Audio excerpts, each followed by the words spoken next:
எரேமியா 29:11. நீங்கள் எதிர்பார்த்திருக்கும் முடிவை உங்களுக்கு கொடுக்கும்படிக்கு நான் உங்கள் பேரில் நினைத்திருக்கிற நினைவுகள் அறிவேன் என்று கர்த்தர் சொல்லுகிறார். அவைகள் தீமைக்கல்ல, சமாதானத்துக்கு ஏதுவான நினைவுகளே. கர்த்தர் ஒரு நல்ல காரியத்தை சொல்றாரு. நீங்கள் எதிர்பார்த்திருக்கும் முடிவு. நமக்கு நிறைய பிரச்சனை இருக்கலாம், நிறைய காரியங்கள் நம்மள இருக்கலாம். ஆனா ஒண்ணு நம்ம எப்பவுமே தெரிஞ்சுக்கணும் பாருங்க, கர்த்தர் நமக்கு நன்மை செய்கிற ஒரு தேவனா இருக்கிறார். எத்தனை பேர் விசுவாசிக்கிறீங்க? ஏன் அப்படின்னா, அவர் நமக்கு நன்மை செய்யணுன்றதுக்காகவே தான் உயிரே கொடுத்தார், வேற ஒண்ணுமே கிடையாது.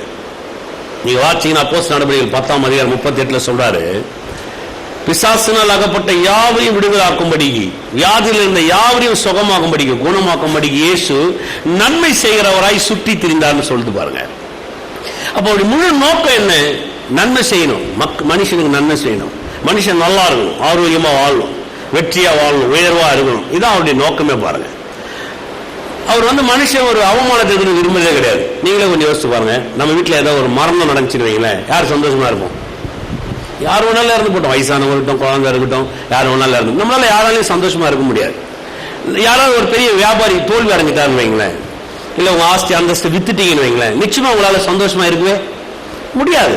ஏன்னா ஒரு தோல்வியை நம்மளால அங்கீகரிக்கவே முடியாது. ஒரு குழந்தை கூட பாருங்க, 10th ஃபெயில் ஆயிட்டானா கூட நம்மளால தாங்க முடியாது. என்னடா ஒரு வருஷம் வீணடிச்சிட்டானே, ஃபெயில் ஆயிட்டானே, அவனாலே முடியாது, அவனே அதை ஏற்றுக்கொண்டதே கிடையாது. ஒரு வியாதி வந்துச்சுன்னு வைங்களேன், நம்மளால சந்தோஷமா இருக்க முடியாது. வீட்டுல யாருக்காவது வியாதி இருந்தாலும் சந்தோஷமா இருக்க முடியாது, நமக்கே வியாதி இருந்தாலும் சந்தோஷமா இருக்க முடியாது. ஒரு சாபத்தின் செயல்பாடுகள் எதனா இருந்துச்சு வைங்களேன், எது செஞ்சாலும் நடக்க மாட்டேங்குது, வேலைக்கு போனாலும் சம்பளம் வர மாட்டேங்குது, எது நினைச்சாலும் எதெல்லாம் எடுக்கணுமோ அதெல்லாம் நமக்கு வாய்க்கவே மாட்டேங்குது. அதான் சாபம். எதெல்லாம் செய்யணும் வாய்க்கவே மாட்டேங்குது. இந்த சாபம் இது நம்ம இதுல இருந்துச்சு, நம்மளால சந்தோஷமா இருக்க முடியாது. ஏன்னா இதெல்லாம் நம்மளே நிராகரிக்கணும். இதை ஏன் நம்ம நிராகரிக்கணும் சொன்னா, இதெல்லாம் ஒரு ஆரோக்கியமான வாழ்வே இல்லை பாருங்க. அப்ப இதை நம்ம நிராகரிக்கிறதுக்கு காரணம் என்ன? நான் நல்லா இருக்கணும்ன்றதா நம்ம நிராகரிக்கிறோம். யோசிச்சு பாருங்களேன், நாமே ஒரு மரணத்தை விரும்பல, நாமே ஒரு சாபத்தை விரும்பல, நாமே ஒரு நோயை விரும்பல, நாமே ஒரு தோல்வியை விரும்பல. அப்படி நம்ம வாழும் போது நம்மளை படைச்ச கர்த்தர் எப்படி நம்மளை குறிச்சு யோசிச்சிருப்பா? நீங்க யோசிச்சு பாருங்க. நீங்க மரணத்துல வாழறத விசுவாசிப்பாரா? இல்ல நீங்க நோயில் இருக்கிறத அவர் சந்தோஷப்படுவாரா? நீங்க துக்கத்தில் இருக்கிற அவர் பிடிக்குமா? அதை அவர் பிடிக்க முடியாது. அப்ப அவருடைய வேலை என்ன? உனக்கு நன்மை செய்யணும்னு எதிர்பார்க்கணும். சொல்லுங்க, எதிர்பார்க்கணும். நல்லா சொல்லுங்க, எதிர்பார்க்கணும். பாருங்க, இந்த எதிர்பார்ப்பு நம்மகிட்ட கிடையவே கிடையாது. பாருங்க, நல்லது நடக்கணும்ன்றதை எதிர்பார்க்கணுங்க. ஒவ்வொரு நாளும் எதிர்பார்க்கணும். நீ வார்த்தையை 3ஆம் அதிகாரத்தில் சொல்றாரு, காலை தோறும் என் கிருபை புதிதா இருக்குதான். இன்னைக்கு ஞாயிற்றுக்கிழமை, இந்த நாள் எனக்கு புதிய ஒரு நாள். இது நேற்று மாதிரி கிடையாதுங்க, இது புதிய விடியல். இது ஒரு புதிய நாள், இது ஒரு புதிய கிருபை எனக்கு கர்த்தர் அருளி இருக்கிறார். இது ஒரு நல்ல ஒரு காரியம் பாருங்க. அப்ப ஒவ்வொரு நாளும் புதுசா கர்த்தர் செய்யணும்னு எதிர்பார்க்கிறார். அப்ப ஒவ்வொரு நாளும் எதிர்பார்க்கணும். எவ்வளவு கஷ்டத்திலையும், எவ்வளவு பிரச்சனையிலும், எவ்வளவு அழுத்தத்தில் இருந்தாலும் நம்ம என்ன எதிர்பார்க்கணும்? எனக்கு நன்மை நடக்கும். நம்ம என்ன செய்யணும்? நம்ம கூட சில நேரத்தில் இந்த ஹாஸ்பிட்டல் போய் எதுக்காவது ஒரு வகையில் அட்மிட் ஆகிறீங்கன்னு வைங்களேன், எப்போ டிஸ்சார்ஜ் ஆகும்னு பார்ப்போம். பார்த்துறீங்களா? நாளைக்கு டிஸ்சார்ஜ் பண்ணிடுவானா? உடனே நீ சார்ஜ் சொல்லிட்டாங்களா, டாக்டர் இன்னும் ஒண்ணுமே பேசல பிரதர், போய் டாக்டர் நெச்சரிச்சுனே இருக்கும். எப்போ டிஸ்சார்ஜ் பண்ணுங்க, எப்போ டிஸ்சார்ஜ் பண்ணுவாங்க, இரியா இன்னும் 2 நாள் இரியா. நம்மளால இருக்கவே முடியாது. அது ஊட்டியா கொடைக்கானலா 2 நாள் தங்கிட்டு போகலாம். வெறும் மருந்து நாத்தம். என்ன மாதிரி ஹாஸ்பிட்டலா இருக்கட்டும், இன்னைக்கு ஹாஸ்பிட்டலாம் 5 ஸ்டார் ஹோட்டல் மாதிரி வச்சிருக்காங்க. ஆனாலும் அது ஹாஸ்பிட்டல் தான். எதுவுமே ஒத்துக்கிறீங்க? ஏசி போட்டு வச்சிருப்பாங்க, கட்டில் இருக்கும், 4 நர்ஸ் இருப்பாங்க, 4 டாக்டர் இருப்பாங்க, வார்ட் பாய் இருப்பான், நல்ல சென்ட் பர்ஃபியூம் எல்லாம் இருக்கும். ஆனாலும் என்னது? அது ஹாஸ்பிட்டல் தாங்க. ஹாஸ்பிட்டல் என்னதான் நீங்க ஹாஸ்பிட்டல மாத்தினாலும் அது ஹோட்டல் ஆகவே ஆகாது. அது என்னது? அது ஹாஸ்பிட்டல் தான். அங்க நோய் தான் இருக்கும், வேற ஒண்ணு இருக்கவே இருக்காது. அப்ப நம்ம வாழ்க்கையில பாருங்க, எப்போ ஒரு விடுதலை வரும் நம்ம எதிர்பார்க்கிறோம். அப்போ ஒவ்வொரு முறையும் ஒவ்வொரு நாள் நம்ம எதிர்பார்க்கணும். நல்ல காரியத்தை எதிர்பார்க்கணும். சொல்லுங்க, நல்ல காரியத்தை எதிர்பார்க்கணும். பக்கத்துல பார்த்து சொல்லுங்க, நல்ல காரியத்தை எதிர்பாருங்க. ஏன் எதிர்பார்க்க கூடாது? கர்த்தர் நன்மை செய்வான், ஏன் எதிர்பார்க்க கூடாது? ஏன்னா அவர் எனக்காகவே மரிச்சாரு, எனக்காக உயிர் திறந்தார், எனக்காக பரலோகத்தில் இருக்கிறாரு. அப்ப எனக்கு ஏன் நன்மை செய்யக்கூடாது? ஏன் இன்னைக்கு ஒரு நன்மை நடக்கூடாது? ஏன் நாளைக்கு ஒரு நன்மை நடக்கூடாது? அடுத்த நாள் ஒரு நன்மை நடக்கூடாது? அப்ப எதிர்பார்க்கலாமே. பக்கத்துல பார்த்து சொல்லுங்க, உங்களுக்கு நன்மை நடக்கும் என்று எதிர்பாருங்கள். எல்லாத்துல வெளியூர்ல பிரசங்கம் பண்ண போயிருவோம் பாருங்க, ஒரு வாரம் 10 நாள்லாம் போயிடுவேன். எங்கேயாவது வெளிநாடு, ஸ்ரீலங்கா, சிங்கப்பூர் எல்லாம் தான் அப்படி போறேன். எங்கேயாவது போனான்னு வைங்களேன், நான் ஊர்ல இருந்து வரணும் போது ஏர்போர்ட்ல போன் பண்ணுவேன், நான் ஊர்ல இருந்து வரேன். பசங்க எதிர்பார்த்துட்டு இருப்பாங்க. நான் வரேன்னு எதிர்பார்க்க மாட்டாங்க. நான் சொல்ல வேணுங்களா, என்ன வரும் என்ன வரும் என்ன வரும் என்ன வரும் என்ன என் பொண்ணுக்கு ரொம்ப இருக்கும், ப்ளூ லிப்ஸ்டிக் வந்துருமா வந்துருமா வந்துருமா வந்துருமா, என்ன வரும் என்ன வரும், அந்த கார் வாங்கிட்டு போறோம், அது ரிமோட் இருக்குமா, அது கருப்பு கலரா வெள்ளை கலரா, ஓ அந்த ட்ரெஸ் அப்படி இருக்குமா, அந்த ஷூ அப்படி இருக்குமா, சாக்லேட் இப்படி இருக்குமா, ஐயோ என்ன வாங்கிட்டு வருவார், எதிர்பார்த்துட்டு இருப்பாங்க பாருங்க, பயங்கரமா எதிர்பார்த்துட்டு இருப்பாங்க. அங்க ஏறிங்க இறங்கிங்க டாக்ஸில வரதுக்குள்ள போன் வந்து இன்னும் எவ்வளவு நேரம் ஆகும், இன்னும் எவ்வளவு நேரம் ஆகும், இன்னும் எவ்வளவு நேரம். டாக்ஸி டிரைவர் போயின்னே இருப்பாங்க, அவங்க சிரிப்பாங்க பாருங்க, போன் லவுட் ஸ்பீக்கர்ல வச்சு பேசிட்டு வந்து சிரிப்பாங்க, இன்னும் எவ்வளவு நேரம் பா, நீ 1 மணி நேரம் ஆயிடுச்சு, இங்க இருந்து ஏர்போர்ட் போறதுக்கு 2 மணி நேரம் ஆயிடுது, எவ்வளவு நேரம் எவ்வளவு நேரம் எவ்வளவு நேரம். வீட்டுக்கு வந்தீங்கன்னு வைங்களேன், அமைதியா எல்லாம் பக்கத்துல உட்காந்து முறைச்சு அந்த சூட்கேஸே பார்த்துட்டு இருக்கும். என்ன வரும் என்ன வரும் என்ன வரும் என்ன வரும். கண்டிப்பா அதை நான் திறந்தேன்னா அது அவங்களுக்கு ஏதாவது ஒண்ணு இருக்கும். சொல்றது விளங்குது அவங்களுக்கு. ஒரு பொல்லாத தகப்பன் நானே நன்மை செய்யும் போது நீங்க யோசிச்சு பாருங்க. பொல்லாத தகப்பன் ஏன் வேணும் சொல்ல தெரியுமா? தெரியுமா ஏன் பொல்லாத தகப்பன் சொல்ல தெரியுமா? பரவாயில்ல, எனக்கு 3 பிள்ளைங்க இருக்கிறாங்க, என் பொண்ணுக்கு ஒரு கல்யாணம்னு வச்சுங்களேன், ஒரு 50 சவரம் போட்டு கல்யாணம் பண்றேன்னு வைங்க. பக்கத்து வீட்டில் யாருக்கும் ஒரு கஷ்டம், அவங்க ஒரு விசுவாசினே வைங்க, அவங்க வந்து சொல்றாங்க என் பொண்ணுக்கு கஷ்டங்க கல்யாணம் பண்ணி வைக்கணும், 50 சவரம் போடுவேனா? எதம்பா அப்படி இருக்கிறீங்க? என் பொண்ணுக்கு 50 சவரம் போட்டா யாருக்கெல்லாம் கஷ்டம் கூட அவங்களுக்கு 50 சவரம் போடுவேன். யாராவது இருக்கீங்களா அந்த மாதிரி தயால படிச்சு ஒரு ஆள் எனக்கு காட்டுங்க, யாரும் கிடையாது. உங்க பிள்ளைங்களை நீங்க பெஸ்டா படிக்க வச்சாலும் இன்னொரு பிள்ளைக்கு ஒரு அளவுக்காது நம்ம 1000 ரூபாய் நம்ம பிள்ளைங்க கட்டுறோம், ஒரு 100 ரூபாய் அவனுக்கு என்ன பண்ணுவோம் அப்படிதான் யோசிப்பீங்களே தவிர உங்க பிள்ளைகளை விட இன்னும் எக்ஸ்ட்ரா யாரும் செய்யற மாதிரி இல்ல. என் பொண்ணுக்கு 50 சவரம் போட்டேன், பக்கத்து வீட்டு பொண்ணு 100 சவரம் போட்டு கல்யாணம் பண்ணி வைக்கிறேன், யாரும் கிடையாது. அதனாலதான் நம்ம எல்லாருமே பொல்லாத தகப்பன், வழங்குதா அவங்களுக்கு.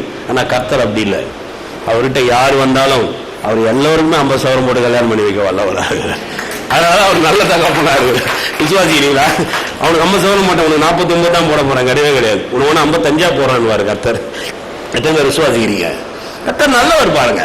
அப்ப கர்த்தர்கிட்ட எந்த பாதபட்சமும் கிடையாது. அப்ப எதிர்பார்க்கணும், ஒவ்வொரு நாளும் என்ன பண்ணும், எதிர்பார்க்கணும். பொழுது விடியும் போது என்ன பண்ணும், எதிர்பார்க்கணும். மே 1ஆம் தேதி இன்னைக்கு என்ன எதிர்பார்க்கணும்? தொழிலாளர்கள் தினம், கம்யூனிஸ்ட், நம்ம எல்லாம் தொழிலாளர்கள், தூக்கி கொஞ்சம் ஓரவங்க, இன்னிலிருந்து முதலாளிகளா நம்ம எதிர்பார்ப்போம். நீங்க நிறைய பேர் கொடி பிடிச்சி சுத்திட்டு இருப்போம், நம்ம தொழிலாளர்கள் தொழிலாளர்கள் தொழிலாளர்கள் வாழ்க. இன்னும் தொழிலாளரே இருக்க போறியா நீ? ஒரு நாளாவது யோசிக்க மாட்டியா? யோசிச்சு பாருங்க. பெட்ரோல் பங்க்ல பெட்ரோல் போட்ட ஆளே நீ வந்து பெரிய ஆளா கிடக்குறான், அவனுக்கு கடவுளே தெரியாது, உனக்கு கர்த்தரை தெரியும், நீ அதை விட பெரிய ஆள் ஆயிடலாம். எத்தனை பேர் விசுவாசிக்கிறீங்க? விசுவாசிக்கிறீங்க இல்லையா? சிறியவனை புலியிலிருந்தும் எளியவனை குப்பையிலிருந்து தூக்கி எடுத்து பிரபுக்களோடு ராஜாக்களோடு உட்கார வைக்க அவர் வல்லவரா இருக்கிறார். சொல்லுங்க, அவர் வல்லவரா இருக்கிறார். புத்தி மாறுறது கிடையாது நமக்கு, அதான் அந்த பிரச்சனை. எதிர்பாருங்க, நான் ஒரு பெரிய முதலாளி ஆகும் எதிர்பாருங்க, என் குடும்பம் நல்லா வரணும் எதிர்பாருங்க, நல்லா வீடை கட்டுவன் எதிர்பாருங்க, என் பிள்ளைங்க நல்லா வரணும் எதிர்பாருங்க. எதிர்பாருங்க, எதிர்பார்க்க சொல்ல, நீ எதிர்பார்த்திருக்க முடிவை நான் உனக்கு கொடுக்கும்படிக்கு உன் பேரில் நினைத்திருக்கிற நினைவுகளை அறிவேன், அவைகள் தீமைக்கல்ல சமாதானத்துக்கு ஏதுவான நினைவுகளே, நல்வாழ்வுக்கு ஏதுவான நினைவுகளே. அதெல்லாம் எத்தனை விசுவாசிக்கிறீங்க? ஏமே பரவாயில்ல, நீ எப்படி என்ன போட்டோம், நாளைக்கு நல்லது நடக்கும். எத்தனை விசுவாசிக்கிறீங்க? இப்போ எல்லாம் இல்லை பாருங்க. அப்பெல்லாம் இந்த லாட்டரி சீட் இருப்பான் பார்த்துக்கிறீங்களா? சார் நாளைக்கு லட்சாதிபதி சார், நாளைக்கு லட்சாதிபதி சார், சார் நாளைக்கு லட்சாதிபதி சார், இவ்வளவு பெரிய சீட் அட்டையில தொங்கிருப்பான். அவனே ரோட்ல தான் டிக்கெட் வித்துனுப்பான். நாளைக்கு நம்மள லட்சாதிபதி ஆகலாம், அவன் ஒரு டிக்கெட் வாங்கி லட்சாதிபதி ஆயிருக்கலாமா இல்லையா? நீங்க யோசிச்சு பாருங்க. மூஞ்சிக்கிட்டு என்ன விசிருப்பான், சார் நாளைக்கு லட்சாதிபதி சார், சார் நாளைக்கு லட்சாதிபதி சார். உடனே இவனுக்கு அப்படியே தோணும், அப்படியா எவ்வளவு டிக்கெட்டு, இவர் அப்படியே பயங்கரமான யோசிக்கிறான். அவன் நினைப்பான் கேன பையன் மாஸ்டாண்டான்னு. 10 ரூபா டிக்கெட் சார், அப்படியா 5 டிக்கெட் கூட 50 ரூபா, நாளைக்கு லட்சாதிபதி பார்க்கலாம் ஏதோ நடக்கும். அந்த டிக்கெட் வாங்குறவனுக்கும் தெரியும், விற்கிறவனுக்கும் தெரியும் கண்டிப்பா விடாதுன்னு. எத்தனை பேர் அப்படி பாக்குறீங்க? கண்டிப்பா விடாதுங்க, நிச்சயமா விடாது. ஆனா நான் உங்களுக்கு சொல்றேன், கர்த்தர் லாட்டரி டிக்கெட் இல்ல, கல்வாரி சிலுவையில் உங்களுக்காக எனக்காக ஒரு முத்திரையை போட்டிருக்கிறார், ஒரு உறுதி. இது நடக்கும், இது ஆகும். என் நாமத்தில் எதை கேட்டாலும் அதை நான் உனக்கு செய்வேன். நான் சொல்றேன், உங்களுக்கு நன்மை நடக்கும் என்றதை நான் அறிஞ்சிருக்கிறேன். எத்தனை பேர் விசுவாசிக்கிறீங்க? உறுதியா சொல்லுங்க, உறுதியா. பக்கத்துல பார்த்து சொல்லுங்க, உறுதியா. ஆமென். விசுவாசிக்கிறீங்களா? விசுவாசிக்கிறீங்களா இல்லையா? விசுவாசிக்க மட்டும் ஒரு ஆமென் சொல்லுங்க. யோசிக்கணும் பாருங்க, அப்படியெல்லாம் மனதில் வரணும், உறுதி இருக்கணும். கர்த்தர் எனக்கு நன்மை செய்ய வல்லவரா இருக்கிறார். இதுல ஒரு காரியத்தை நான் டீல் பண்ணினே வரேன், இந்த சோதனை அப்படின்னு இல்லையா? இது வந்து ஒரு பெரிய விஷயம், தவிர்க்க முடியாது. இந்த பூமியில இருக்கிற வரையும் நீங்க இந்த சோதனை என்ன பண்ண முடியாது, தவிர்க்கவே முடியாது. நீ எந்த கட்டத்தில் வந்தாலும் ஒவ்வொரு கட்டத்துக்கு ஒரு சோதனை இருக்குது. இந்த சோதனையை நம்ம ஜெயிக்கலாம், தவிர்க்க முடியாது. ஆனா என்ன பண்ணலாம், ஜெயிக்கலாம். ஆனா இந்த சோதனை வரும்போது ஒரு விஷயத்தை நல்லா நம்ம தெரிஞ்சுக்கணும் பாருங்க. இந்த சோதனையை ஜெயிக்கிறதுக்கு பல வழியெல்லாம் கர்த்தர் வைக்கல. எங்கெல்லாம் போய் இந்த சோதனையை ஜெயிக்கலாம், எப்படி எல்லாம் ஜெயிக்கலாம், என்ன மாதிரி எல்லாம் ஜெயிக்கலாம், என்ன மாதிரி எல்லாம் இதை முயற்சி எடுக்கலாம், சான்ஸே கிடையாது. நீங்க ஒரு சோதனையில வரும்போது, ஒரு இக்கட்டு, ஒரு பிரச்சனை, ஒரு அழுத்தம், ஒரு சோதனையில வரும்போது நீங்க எங்க ஓடுனீங்கனாலும் உங்களுக்கு பதில் கிடைக்கவே கிடைக்காது. நான் வேணா எழுதி தரேன், நீங்க வேணா வச்சுங்க. ஒரு சோதனையில் நீங்க வரும்போது உங்களுக்கு பதில் எங்க இருக்கு அப்படின்னு சொன்னா ஒரே ஒரு இடத்துல மட்டும்தான் இருக்கு. எந்த இடத்துல தனிமையான வகையில் நீங்களும் கர்த்தர் அமர்ந்திருக்கிறீங்களோ அந்த ஒரு இடத்துல மாத்திரம்தான் அந்த சோதனையிலிருந்து விடுதலை ஆக்க அவர் வல்லவராக இருக்கிறார். இயேசு கூட நிறைய அற்புதம் பண்ணார். குஷ்டரோகியை சுஸ்தமாக்கினார், செத்து போனவனை எழுப்பினார், முடவனை நடக்க வச்சார், குருடனை பார்க்க வச்சார், தண்ணியை திராட்சரசமா மாத்தினார், 2,50,000 பேர் பண்ணிட்டார், எல்லாமே செஞ்சார், நிறைய காரியத்தை பண்ணார். ஆனா நீ வாட்சி பாருங்க, இயேசு தனித்து போய் ஜெபம் பண்ணார். ஒரு வேதத்துல அவர் மலையின் மேல் தன் சீஷைகளை அனுப்பிவிட்டு தனித்து போய் ஜெபம் பண்ணார். ஏன் தனித்து போய் ஜெபம் பண்ணார்னா அந்த ஒரு இடத்துல மாத்திரம்தான் பிதாவுடைய அந்த பரிபூர்ணமான ரிசீவ், ஒரு பரிபூர்ணமான மாற்றம், ஒரு பரிபூர்ணமான விடுதலை, ஒரு பரிபூர்ணமான வெற்றியை உங்களால பெற்றுக்கொள்ள முடியும். மறுரூப மலையில கூட நீங்க வாங்குவாங்க. இயேசு மலை மேல ஏறி போறார், 3 பேரை கூட்டு போறார், பேதுரு, யாக்கோப்பு, யோவான் 3 பேரை கூட்டு போறாரு. மேல ஏறின உடனே 3 பேர் ஒரு இடத்துல வச்சுட்டு அவர் தனியா போறாரு. அவர் தனியா போய் அங்க ஜெபம் பண்றாரு. வேதம் சொல்லுது பாருங்க, ஒரு மகிமை அவரை சூழ்ந்திருந்தது. அவர் உடல் முழுவதுமே வெண்மையா மாறிச்சான். எந்த வண்ணானாலும் வெளுக்க முடியாத அளவுக்கு வேதம் சொல்லுது பாருங்க. அப்படியே வெண்மையா மாறிச்சான். இப்ப அப்படியே ஒரு புது மறுரூபத்துல நிக்கிறார். பேதுரு அப்படியே கண்ணை திறந்து பார்த்து ஷாக் ஆயிட்டான். எப்படி ஆயிட்டா திடீர்னு என்ன ஒரு பெரிய ஆச்சரியம். எலியா வந்து நிக்கிறான், மோசே வந்து நிக்கிறான். இப்ப அங்க பார்த்த உடனே அவனுக்கு அப்படியே ஒரு பயங்கர ஆச்சரியம். எப்படி இது நடந்தது? உடனே என்னென்னோ பேசுறான், உங்களுக்கு ஒரு கூடாரம், அவருக்கு ஒரு கூடாரம், இந்த கூடாரம் இல்ல. அவர் அதுக்காக என்னைக்கு நீங்க தனிமையா கர்த்தரோட இடைப்படுறீங்களோ அந்த இடம் ஒண்ணுதான் உங்க பிரச்சனையில இருந்து நீங்க வெளியில வருவதற்கு ஒரு வழியை நீங்கள் தேடுகிறீர்கள் என்பது ஒரு காரியம். நீ யார்கிட்ட வேணாலும் கேளுங்க, எங்க வேணாலும் போய் பாருங்க, உங்க பதிலே உங்களுக்கு கிடையாது.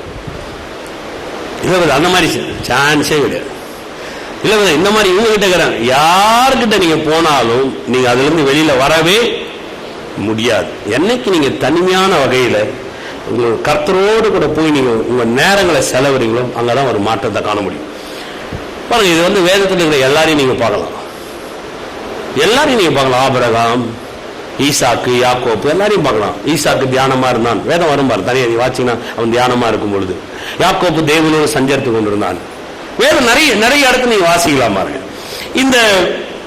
இந்த வெற்றிகள் மாத்திரமல்ல, இந்த ஒரு 18ஆம் நூற்றாண்டு சில புத்தகத்தெல்லாம் சில ஊழியர்கள்லாம் படிப்பேன் பாருங்க. E.W. Kenyon, சார்ல்ஸ் ஸ்பர்ஜன், இவங்கெல்லாம் நிறைய படிப்பேன். இந்த இவங்கெல்லாம் வந்து சொல்ற ஒரு மிகப்பெரிய வெற்றி என்ன அப்படின்னு பாத்தீங்கன்னா, நீ தேவனோடு கூட எந்த அளவுக்கு உங்களுடைய நேரத்தை நீங்கள் தனிமைப்படுத்துகிறாயோ அந்த அளவுக்கு உங்க வாழ்க்கையினுடைய ஒரு முழு விசாலத்தை நீங்க காண முடியும். அவர் இவ்வளவு பெரிய ஆட்கள், நான் சொல்ற ஆட்கள்லாம் சார்ல்ஸ் ஸ்பர்ஜன் எல்லாம் மைக்கே இல்லாத 10,000 பேருக்கு பிரசங்கம் பண்ணியிருக்கிறார். மைக்கே கிடையாது, எப்படி பிரசங்கம் பண்ணாரு எனக்கு தெரியல. இன்னைக்கு அவர் பண்ண பிரசங்கம்லாம் இன்டர்நெட்ல இருக்கு. சார்ல்ஸ் ஸ்பர்ஜன் செவமன் அடிச்சு பாருங்க, ஃபுல்லா உங்களுக்கு பிரிண்ட் அவுட்டே நீங்க எடுத்துக்கலாம். ஃப்ரீ பிரிண்ட் அவுட் எடுத்து நீங்களே படிக்கலாம். அருமையான பிரசங்கம், அருமையான காரியம். ஆனா இதுக்கு வெற்றி என்ன? எப்படி இவங்க எல்லாம் இவ்வளவு பெரிய ஆளானாங்க? இவங்க சோதனையை பார்க்கலையா? இவங்க பிரச்சனையை பார்க்கலையா? வேதத்தில் இருக்கிற ஆட்களை நீங்க எடுத்துக்கலாம். ரட்சிக்கப்பட்டு 18-12 கூட்டம் நான் படிச்சு வரைய சொல்றேன். அப்படி ஆட்களை நீங்க பார்க்கலாம். இவங்க சோதனையை சந்திக்கவே இல்லையா? பிசாசு இவங்களை சோதிக்கவே இல்லையா? இவங்க வாழ்க்கையில எதுவுமே எதிர்ப்பு வரவே இல்லையா? இவங்க வாழ்க்கையில எந்த அழுத்தத்தையும் இவங்க காணவே இல்லையா? எல்லாரும் பிரச்சனையை பார்த்தாங்க, ஆனா இவங்க பிரச்சனையில மூழ்கி போல இவங்க பிரச்சனையை ஜெயிச்சாங்க. எப்படி? அதுதான் தேவனுடைய சமூகம். அப்ப தேவனுடைய சமூகத்துக்குள்ள நீங்க வரும்பொழுது நான் சொல்றேன், உங்களுக்கு என்ன மாதிரி பிரச்சனையா இருந்தாலும் சரி அங்க ஒரு பெரிய விடுதலை உங்களால காண முடியும். அது மாதிரி விசுவாசிக்கிறீங்க. வாங்க வாசிக்கலாம், சங்கீதக்காரன் வாசிக்கலாம். சங்கீதம் 18 2 சாமுவேல் 22 வர அப்படியே ஒரு சங்கீதம் பாருங்க. ரொம்ப அருமையான ஒரு சங்கீதம். இதை பாட்டாவே அவர் எழுதி இங்க கொடுத்துட்டாரு. நீங்க வீட்டுல போய் வாசிங்க. சங்கீதம் 18 50 வசனம் இருக்கும். இதுல வந்து நிறைய காரியங்கள் உள்ளடங்கி இருக்கும். 1 2 நான் எடுத்து வாட்சி காமிக்கிறேன். முதல்ல அந்த பிராக்கெட்ல இருக்கிற வாசிக்கிறேன். ராக தலைவனுக்கு ஒப்புவிக்கப்பட்ட சங்கீதம். கர்த்தருடைய தாசனாகி தாவீது இந்த பாட்டின் வார்த்தைகளை கர்த்தர் தன்னுடைய எல்லா சத்துருக்களின் கைக்கும் சவுலின் கைக்கும் நீங்களாக்கி விடுவித்த நாளிலே பாடினது. 4வது வசனம் வந்துறேன். மரண கட்டுக்கள் என்னை சுற்றி கொண்டது, துச்சென்ன பிரவாகம் என்னை பயப்படுத்தினது. பாதாள கட்டுக்கள் என்னை சூழ்ந்து கொண்டது. மரண கண்ணிகள் என் மேல் விழுந்தது. எனக்கு உண்டான நெருக்கத்திலே கர்த்தரை நோக்கி கூப்பிட்டு என் தேவனை நோக்கி அபயமிட்டேன். தமது ஆலயத்திலிருந்து என் சத்தத்தை கேட்டார். என் கூப்பிடுதல் அவர் சந்ததியில் போய் அவர் செவிகளில் ஏறிற்று. என்ன மாதிரி சொல்றாரு பாருங்க. மரண கட்டுக்கலாம் எவ்வளவு பெரிய பிரச்சனை பாருங்க. சாதாரணமான விஷயம் கிடையாது. மரண கட்டுக்கள், மரண கட்டுக்கள் என்னை சுற்றி கொண்டது. துட்சன்ன பிரவாகம் என்னை பயப்படுத்தினது. ஒரு பையன் இக்கட்டில் இருக்கிற ஒரு பெரிய மரண கட்டுக்கள்லாம் நீங்க சாதாரண நினைச்சுக்க முடியாது. செத்துருவோம் அவ்வளவுதான். அந்த மாதிரி கண்டிஷன்ல வந்துட்டான். மரண கட்டுகள்னா இனி வாழ்வே இல்லை, டெத். அந்த அளவுக்கு ஒரு சோதனை இது. முடிவே வந்துருச்சு கண்ணு முன்னாடி என்ற அளவுக்கு நிக்கிறான். அதுதான் மரண கட்டுகள். 5 பாதாள கட்டுக்கள் என்னை சூழ்ந்து கொண்டது. மரண கண்ணிகள் என் மேல் விழுந்தது. பெரிய பிரச்சனை இது. இது வந்து எப்படி வர முடியும்? இவ்வளவு சோதனைகள் நான் இருக்கிறேன், சாவா வாழ்வான்னு நிக்கிறேன், இப்படி போனா செத்துருவேன், அப்படி ஒன்றும் வாழ்வு இல்லைன்னு நினைக்கிறேன். எல்லா பக்கமும் என்ன வந்து சோதனை சூழ்ந்திருக்கு, என்ன நெருக்கம் சூழ்ந்திருக்கு. எப்படி எனக்கு ஒரு விடுதலை கிடைக்கும்? எப்படி எனக்கு ஒரு நன்மை கிடைக்கும்? தனிமையான நேரம் இது. அவன் கர்த்தரோட பேசுற நேரங்கள் இது. அவன் கர்த்தர் சமூகத்தில் உட்கார்ந்து சொல்றான். வாட்சி பாருங்க. அடுத்தது 6. எனக்கு உண்டான நெருக்கத்திலே கர்த்தரை நோக்கி கூப்பிட்டு என் தேவனை நோக்கி அபயமிட்டேன். தமது ஆலயத்திலிருந்து என் சத்தத்தை கேட்டார். என் கூப்பிடுதல் அவர் சந்ததியில் போய் அவர் செவிகளில். அதான் உறுதி, அதான் நம்பிக்கை. நான் ஒரு நெருக்கத்தில் இருந்தேன். அந்த நெருக்கத்தில் நின்று கர்த்தர் கிட்ட போய் உட்கார்ந்து நான் பேசுறேன். என் நெருக்கத்தில் கர்த்தர் மாத்திரம் தான் எனக்கு உதவி செய்ய முடியும் ஒரு நிச்சயத்துக்கு நான் இருக்கிறேன். இப்ப கர்த்தர் சமூகத்தில் உட்கார்ந்து நான் பேசுறேன், அவர் செவிகளில் போய் ஏறிட்டுன்றான். ஆமென். எத்தனை விசுவாசிக்கிறீங்க? நான் சொல்றேன் பாருங்க. நீங்க ஒரு நிறைய பிரச்சனையில போகும்போது நிறைய ஆட்கள் பதிலா நினைச்சிடாதீங்க. பதிலே வராது. எந்த ஆட்கிட்ட நீங்க பதிலை பெற்றுக்கொள்ளவே முடியாது, சான்ஸே கிடையாது. அது பதிலா நீங்க போய் அப்படி பேசிதான் நீங்க பாருங்க. நான் சொல்றேன், இன்னும் நீங்க உங்க துக்கம் அதிகமாயிடும். சில பேர் சொல்லுவாங்க, நம்ம துக்கத்தை யார்ட்டையா சொன்னா அது குறையும் இல்லையா? நீங்க துக்கத்தை சொல்ற ஆளு கொஞ்சம் நம்மளை விளம்பரம் பண்ற ஆளான்னு நினைவீங்களேன். அந்த துக்கத்தை எடுத்து பெரிய படம் எடுத்து வீடியோ ஆக்கி அவன் பெரிய ஆள் ஆயிடுவான். ஏன்னா நம்ம துக்கத்தை அவன் பகிர்ந்துக்கணும்னு நம்ம ஆசைப்படுவோம். ஆனா நான் உங்களுக்கு சொல்றேன், அது வந்து சங்கீதக்காரன் அழகா சொல்றான், மனுஷனை நம்புவது கண்ணியை வருவிக்கும், மனுஷனை நம்புவதை பார்க்கிலும் கர்த்தர் மேல் பற்றுதலா இருப்பதே நலம், பிரபுக்களை நம்புவதை பார்க்கிலும் கர்த்தரை நம்புவதே பாக்கியவான். அதான் பலன், அதான் ஆசீர்வாதம். பாருங்க, இந்த உலகத்துல யாரையுமே நீங்க நம்ப முடியாது. உங்க பிரச்சனைகள் வெளியில கொண்டு வரது யாருக்கிட்டையும் நீங்க பேச முடியாது. உங்களுடைய சோதனை, உங்க இக்கட்டு, உங்க அழுத்தம், இதை எல்லாத்திலிருந்து உங்க விடுதலாக்க ஒரே ஒருத்தர் தான் இருக்கிறார், அவர் கர்த்தர் மாத்திரமே. இதை மனசுல ஆழமா வச்சீங்க நீங்க. அப்ப எப்பவுமே அவர் சமூகத்துல உங்க நேரங்களை நீங்க செலவிடும். தனிப்பட்ட வகையில் சொல்லுங்க, தனிப்பட்ட வகையில். அது வேலையா இருக்கலாம், உங்க தொழில ஒரு பெரிய பிரச்சனை இருக்கு, நீங்க வேலை செய்யற இடத்துல ஒரு பெரிய அழுத்தம், இதுக்கு வேற கம்பெனி மாறதுனால நீங்க ஒன்றும் பெருசா ஆயிட முடியாது. இப்ப உங்க குடும்பத்துல ஒரு பெரிய பிரச்சனை, கணவன் மனைவி ஒரு பெரிய பிரச்சனை, அதுக்காக கணவனும் மனைவியை மாத்திரதுனால உங்க பிரச்சனை மாற போறது கிடையாது. இல்ல உங்களுக்கு உங்க பிள்ளை ஒரு பெரிய பிரச்சனை, அதுக்காக பிள்ளைய வீட்டை விட்டு துரத்துறதுனால ஒரு பெரிய மாற்றத்தை நீங்க கண்டறிய முடியாது. இப்ப உங்க மனதில் ஒரு பெரிய அழுத்தம், ஏதோ எனக்கு வாழ்க்கை புரியல, ஒரு பெரிய அழுத்தம், அதனால உங்களை நீங்க அழிச்சுக்கிறதுனால ஒரு பெரிய மாற்றத்தை நீங்க கண்டறிய முடியாது. இதுக்கு பதில் என்ன? கர்த்தர் ஒருத்தர் தான் பதில் இருக்கு. ஏன்னா அவர் சமூகத்துக்குள்ள நீங்க வரும்பொழுது அவர் ஒரு பெரிய மாற்றத்தை ஏற்படுத்தி காமிக்க வல்லவரா இருக்கிறார். எத்தனை விசுவாசிக்கிறீங்க? வாங்க சங்கீதம் 18 வாங்க. அதுலயே எல்லாம் என்ன வாசிக்கணும், 27, 28 வாசிக்கிறேன் பாருங்க. தேவரி சிறுமைப்பட்ட ஜனத்தை ரட்சிப்பீர், மேட்டிமையான கண்களை தாழ்த்துவீர். இது ரொம்ப முக்கியம். தேவரி சிறுமைப்பட்ட ஜனத்தை, சிறுமைப்பட்ட ஜனம் சொன்னா ஒடுக்கப்படுகிற காரியம், அதான் சிறுமைப்பட்ட ஜனம்.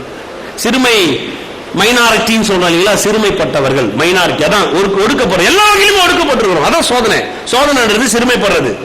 நம்ம எந்த வகையிலுமே ஒரு லிபர்ட்டி கிடையாது, எந்த வகையிலுமே நமக்கு வந்து ஒரு வாழக்கூடிய தன்மை கிடையாது. இப்ப எல்லா வகையிலுமே நம்ம சோதிக்கப்பட்டிருக்கிறோம், சிறுமைப்பட்டிருக்கிறோம். அப்ப சொல்றான் பாருங்க, தேவரி சிறுமைப்பட்ட ஜனத்தை ரட்சிப்பீர். நீங்க ஒரு பிரச்சனையில வரும்போது, ஒரு சோதனையில வரும்போது அவர் ரட்சிக்கிறதுக்காகவே இருக்கிறார்ன்றதை நீங்க மறக்காதீங்க. ஏமே சொல்லுங்க, கர்த்தர் எல்லா இக்கட்டிலும் என்னை ரட்சிப்பார். ஏமே எத்தனை விசுவாசிக்கிறீங்க? அதுக்கப்புறம் சொல்றாரு பாருங்க, மேட்டிமையான கண்களை தாழ்த்துவீர். மேட்டிமையான சொன்னா ஒரு பெருமையான வகையில் இருக்கு பாருங்க, அதெல்லாம் தூக்கி ஓரம் போடுறாங்க, தாழ்த்துவீர். அதுக்கப்புறம் சொல்றாரு, தேவரீர் என் விளக்கை ஏற்றுவீர், என் தேவனாகிய கர்த்தர் என் இருளை இந்த வார்த்தையில நீங்க எங்கன்னா பார்த்துருக்கீங்களா? இதுக்கு என்ன அர்த்தம்? என் விளக்கை ஏற்றுவின்னு என்ன நேரம் வந்து உங்க வீட்டில் வந்து குடும்ப விளக்கு கொடுப்பா ஏற்றிட்டு போறேன்னு வர போறாரா? உங்களுக்கு ஒரு பிரச்சனை வாங்க, ஒவ்வொரு வீட்டுக்கு நான் வரேன், ஒரு விளக்கு எடுத்து வைங்க, எல்லாம் ரெடியா வைங்க, நான் பரவத்துல வந்து இன்னைக்கு உங்க வீடு நாளைக்கு அவங்க வீடு உங்க வீடு அனுப்பிச்சு போறாரா? இல்ல தேவத்தூர் எல்லாரையும் வீட்டுக்கு அனுப்பிச்சு போய் எல்லாரும் வீட்லயும் விளக்கு ஏற்றிட்டு வாப்பான்னு சொல்ல போறாரா? என்ன அதுக்கு அர்த்தம்? தேவரீர் என் விளக்கை ஏற்றுவேன்னு சொன்னா, இப்ப நீங்க ஒரு சோதனையில இருக்கிறீங்களா, ஒரு பிரச்சனை இருக்கிறீங்க, ஏதோ ஒரு அழுத்தத்தில் இருக்கீங்க வைங்களேன். இப்ப உங்களுக்குள்ள ஒரு இருள் இருக்குதுன்னு அர்த்தம். உங்க ஆவியில வந்து இப்ப என்ன செய்யறதுன்னு தெரியல. இப்ப நான் இந்த பக்கம் போறதா அந்த பக்கம் போறதா, இந்த சோதனை எப்படி ஜெயிக்கிறது, இது எனக்கு வந்து ஒண்ணும் புரிய மாட்டேங்குது. இப்ப இதுல இருந்து நான் வெளியில வரணுங்க. இதுல இருந்து வெளியில வர்றதுக்கு ஒரே ஒரு வழி என்னன்னா, உங்களுக்குள்ளாக அந்த சோதனையிலிருந்து வெளியில வர்றதுக்கு ஒரு வெளிச்சம் வேணும். அந்த வெளிச்சத்தை கர்த்தரை ஏற்றி வைக்க வல்லவரா இருக்கிறார். எத்தனை பேர் விசுவாசிக்கிறீங்க? அதுதான் சொல்றான் சங்கீதக்காரன், தேவரீ நீர் என் விளக்கை ஏற்றுவீர். பாருங்க, நீதிமொழிகள் கூட சொல்லுது, கர்த்தருடைய ஆவி, கர்த்தர் நமக்கு தந்த ஆவி எப்படி இருக்குதான்? தீபமா இருக்குதான். என்னவா இருக்குதான்? தீபமா இருக்கு. அப்ப நமக்குள்ள இந்த வெளிச்சம், இந்த சோதனை காலத்துல நம்ம ஆவி என்ன பண்ணுது? நொறுக்கப்பட்டு போகுது. சில பிரச்சனைகளால இது பார்க்க முடியல, சரியான முடிவு எடுக்க முடியல, சரியான காரியத்தை தியானிக்க முடியல, சரியான சிந்தனை வரல, ஜெபிக்க முடியல, வேதம் வாசிக்க முடியல. சில நேரத்தில் எனக்கு எதுவும் பிடிக்கல, எதுவுமே வேணாம் அப்படின்னு தோணுது. ஆனா அந்த நேரத்தில் சங்கீதக்காரன் போய் உட்கார்ந்து சொல்றான், தேவரீர் நீர் என் விளக்கை ஏற்றுவீர், நீர் என் விளக்கை ஏற்றுவீர். அவர் சமூகத்துக்குள்ள நீங்க வரும்பொழுது அவர் உங்களுக்குள்ள தர்றது என்னன்னா, இந்த பிரச்சனை ஒண்ணு இல்ல, இதுல இருந்து வெளியில வரது உங்களுக்கு ஆயிரம் வழிகள் இருக்குன்னு கர்த்தர் காமிக்கிறார். எத்தனை விசுவாசிக்கிறீங்க? ரெண்டாவது சொல்லாம பாருங்க, தேவரீர் என் விளக்கை ஏற்றுவீர், என் தேவனாகிய கர்த்தர் என் இருளை. எஸ், ரெண்டு காரியம் இருக்கு பாருங்க. ஒண்ணு உள்ள வெளிச்சம், ரெண்டாவது வெளியில வெளிச்சம். உங்களுக்கு உள்ள ஒரு வெளிச்சம் வந்த உடனே கர்த்தர் சொல்றார், உன் இருளை நான் வெளிச்சமாக்கிட்டேன்னு நீங்க பாப்பீங்க. அப்படி எதுவுமே விசுவாசிக்கிறீங்க? சொல்லுங்க, உள்ள வெளிச்சம், வெளியில வெளிச்சம். நம்ம உள்ள வெளிச்சத்தை பார்க்க மாட்டோம், நம்ம எந்த வெளிச்சத்தை பார்ப்போம்? எஸ், பாத்துறீங்களா? எப்படி தப்பிச்சுக்கலாம், எப்படி இந்த பிரச்சனை வெளியில வந்துடலாம், எப்படி இதுல இருந்து எனக்கு வழிகள் எப்படி மாறும், எப்படி இதுல வெளியில வெளிச்சத்தை தான் நீங்க தேடுறீங்க. அதனாலதான் பாருங்க நம்ம சோர்ந்து போயிடும். ஆனா கர்த்தருடைய சமூகத்துக்குள்ள வரும்போது முதல்ல உங்களுக்குள்ள வெளிச்சம், தேவரீர் உங்க விளக்கை ஏற்றுவார். உங்களுக்குள்ள இருக்கிற ஆவியின் வெளிச்சங்கள், அதுல பார்க்கக்கூடிய தன்மைகள் உள்ள வருது. இது வந்தவற்ற உடனே அடுத்து சொல்லி பாருங்க, என் இருளை, கர்த்தரின் இருளை வெளிச்சமாக்குவார். அந்த வெளிச்சம் வெளியில் அடிக்குது. இப்ப நீங்க பாக்குறீங்க, இதெல்லாம் ஒண்ணுமே கிடையாது, கர்த்தர் எல்லாவற்றையும் மாற்றி போட வல்லவராரு. எதுவுமே விசுவாசிக்கிறீங்க? அப்ப சோதனை பெருசா? சொல்லுங்க, சோதனை பெருசா? எது பெருசு? சோதனை பெருசா, நன்மை பெருசா? தைரியமா சொல்லுங்க, எது பெருசு? அப்ப சோதனை இருக்கா? இருக்கு.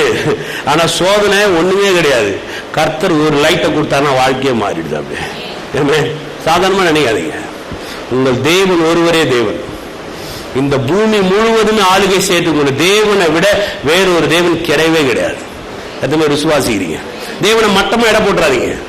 சில நேரத்தில் நிறைய பேருக்கு தேவன் என்ன சரி பெரிய வெளிச்சம் கிடையாது. பாருங்க, தேவன் அவங்க நினைக்கிறாங்கன்னா, கர்த்தர் ஏதோ ஒரு கடைக்கண்ண என்ன பார்த்துட்டா, கிடையவே கிடையாது.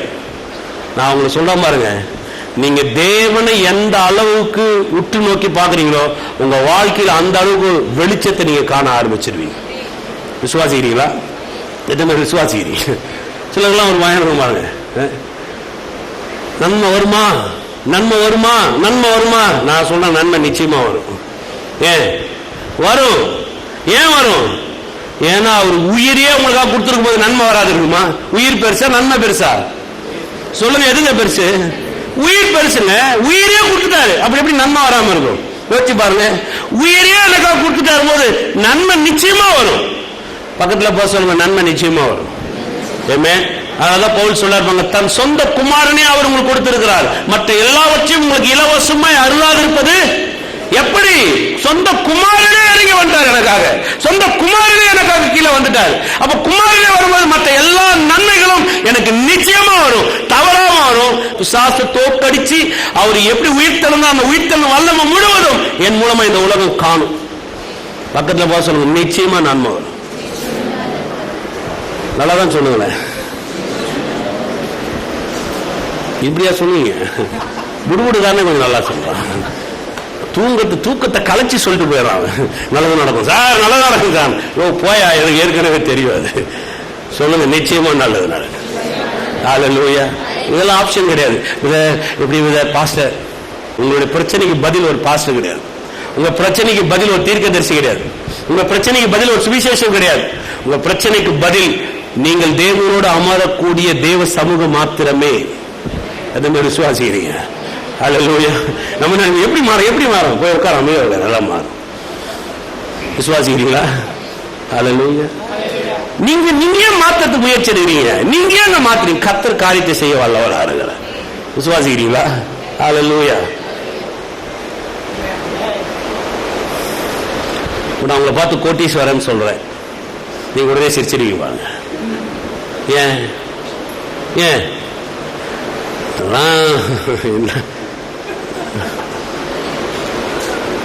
ஏன்? ஏன்னா உங்க மனதுல எது பெருசா இருக்குது? நான் சொன்ன வார்த்தை பெருசா இருக்குதா? கோடி பெருசா இருக்கா? அதனாலதான் நீங்க என்ன பண்றீங்க? இப்ப நான் சொன்ன வார்த்தை பெருசா இருந்துச்சுன்னா நீங்க எல்லாரும் இன்னும் ஆமேன்னு சொல்லிருப்பீங்க. நான் 2 பேர் தான் சொன்னாங்க. நான் சொல்றது அழகா உங்களுக்கு. இப்ப உங்க மனதில் என்ன பிரச்சனை? உங்களுக்கு கோட்டீஸ்வரன் நான் சொன்ன உங்களால ஏற்றுக்கொள்ள முடியல, உங்களால அங்கீகரிக்க முடியல. ஏன்? ஏன்னா உங்க பிரச்சனை அப்படி தெரியுது. உங்க கண்ணுக்கு கோடி ரொம்ப பெருசா இருக்குது. பாஸ்டர், நான் இன்னும் லட்சத்தையே பார்க்கல, எப்படி கோடி பெருசா? கோடின்றது தெரு கோடி வேணா எனக்கு தெரியும் பாஸ்டர். செத்து போட்டா ஒண்ணு போடுவாங்க, கோடி துணின்னு ஒண்ணு போடுவாங்க. நான் இந்துல இருந்து வந்ததுனால அது எனக்கு தெரியும். தெரியுமா அவங்களுக்கு? கடைசி செத்துட்டு அப்புறம் ஒரு துணியை கட்டி கோல்ல கட்டி தண்டனை கட்டி எனக்கு நகடி ஒன்று, அதான் கடைசி துணி. அதுக்கு மேல கிடையவே கிடையாது. அது பேர் கோடி துணி. உண்மையா இல்லையா? பசங்களுக்கு தெரிஞ்சு செய்யறாங்க பாருங்க, டான்ஸ் எல்லாம் ஆடிப்பானுங்க நினைக்கிறேன். உண்மை, அது உண்மை. தெருக்கோடி தெரியும், கோடி துணி தெரியுங்க. நான் அதெல்லாம் பேச வரல. கர்த்தர் உங்களை ஒவ்வொருவரையும் கோட்டீஸ்வரனா வைத்திருக்கிறார். இப்பதான் விளங்குது. அம்பானியே உங்க வீட்டுல கத்தர ஆணி மாதிரி அடிக்க வைப்பார். தெரியுமா உங்களுக்கு? அம்பானி கூப்பிட்டு ஒரு ஆணி வச்சுட்டு போயிட்டா வாயான்னு. கத்தர் மாத்துறார், நிச்சயம் மாத்துவார். ஏன் தெரியுங்களா? ஏசாயா 45 தீர்க்கதரிசன புத்தகத்தை ஒன்ன போய் வாட்சி பாரு. கர்த்தர் சொல்றார், கோரேசின் வலது கையை பிடித்து சொல்லுகிறதாவது. அப்படியே கோரேசை பிடிச்சு கொண்டு போறான். அவர் சொன்னாரு, வெண்கல கதவுகளை முடித்து இரும்பு தாட்பால்களை நொறுக்கி அந்த காலத்தில் இருக்கிற பொக்கிஷங்களை நான் உனக்கு கொடுக்க போறேன். இந்த சூரியன் உதிக்கிற திசையில் இந்த சூரியன் மறைக்கிற திசை வரையும் நான் தான் கர்த்தர் மூலியமா இந்த உலகத்தை காட்ட போறேன்னு கர்த்தர் சொல்றாரு. எத்தனை பேர் விசுவாசிக்கிறீங்க? விசுவாசிகள் மட்டும் ஒரு ஆமென் சொல்லி கைத்தது.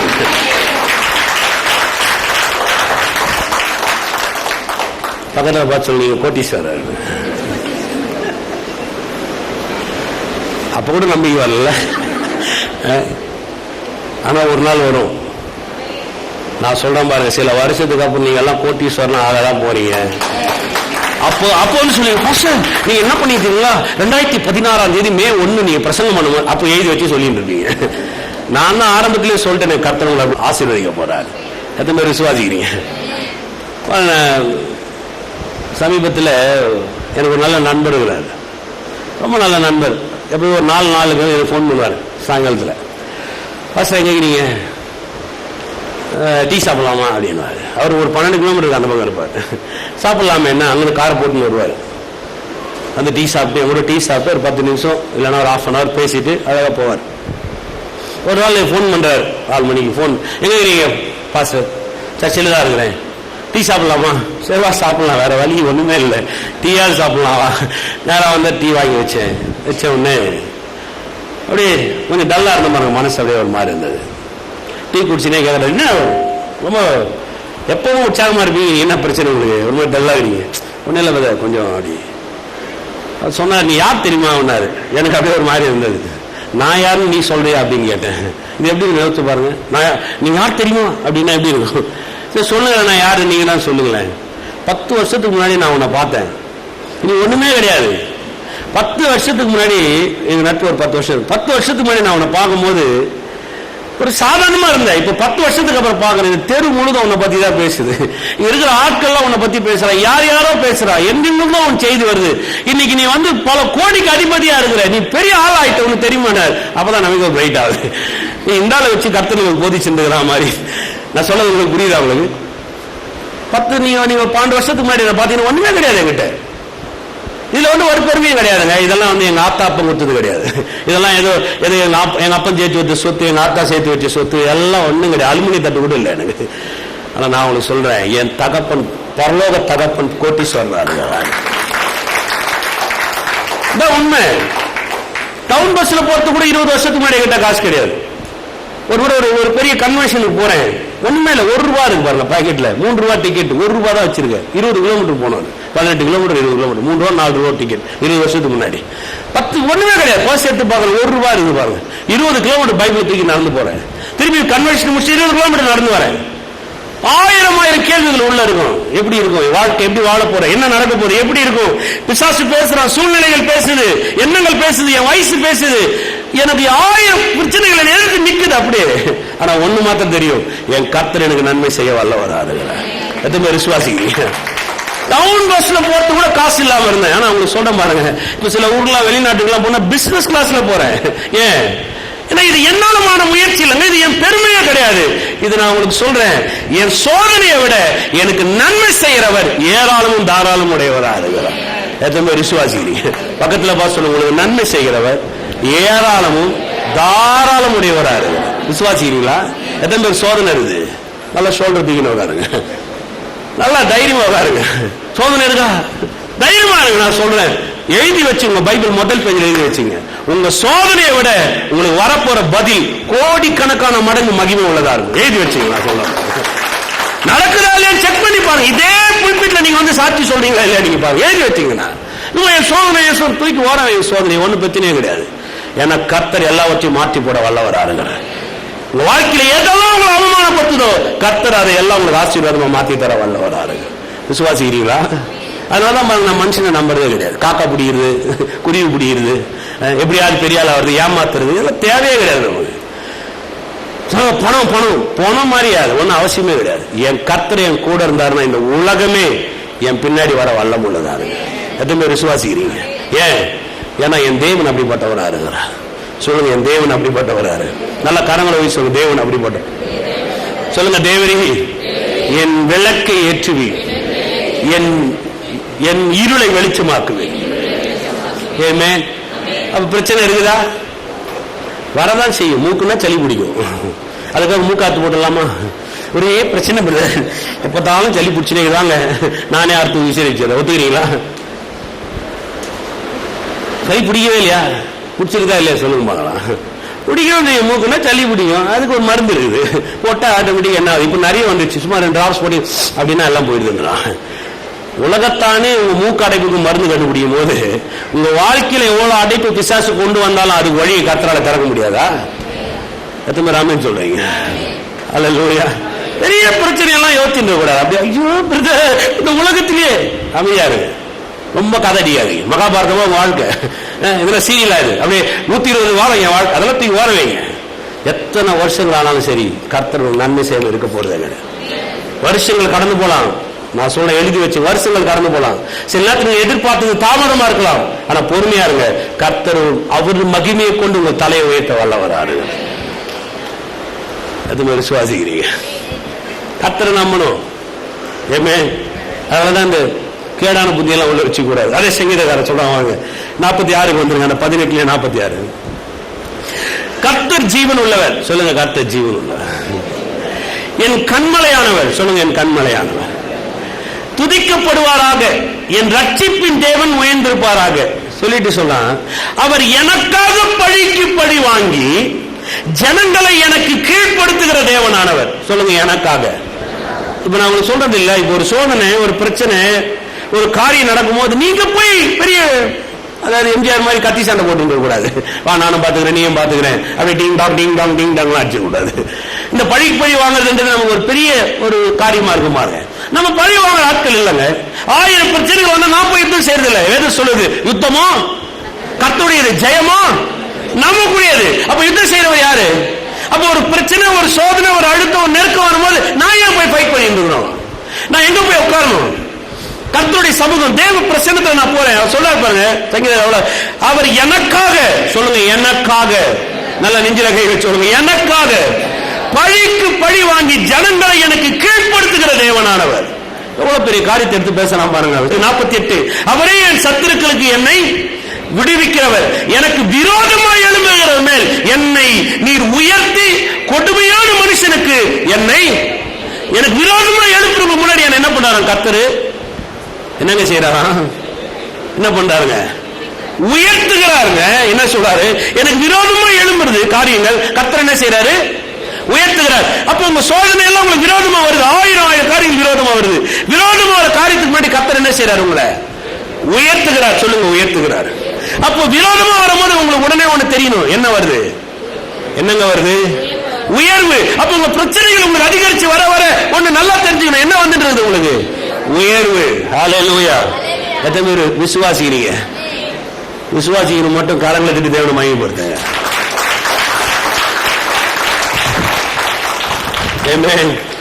அப்ப விரோதமா வருதா? வரட்டும், பிரச்சனையே கிடையாது. பழி வாங்குற வேலை என்னுடைய கிடையாது. சில நேரம் எனக்கே தெரியும் பாருங்க, சில பிரச்சனை நடக்கும். நான் எழுந்து நின்று வச்சுக்கலாம், அந்த பிரச்சனை இல்லை, அந்த பிரச்சனை செய்யற ஆளை கூட ஒன்றும் இல்லாம ஆகலாம். அந்த அளவுக்கு எனக்கு பவர் இருக்கு.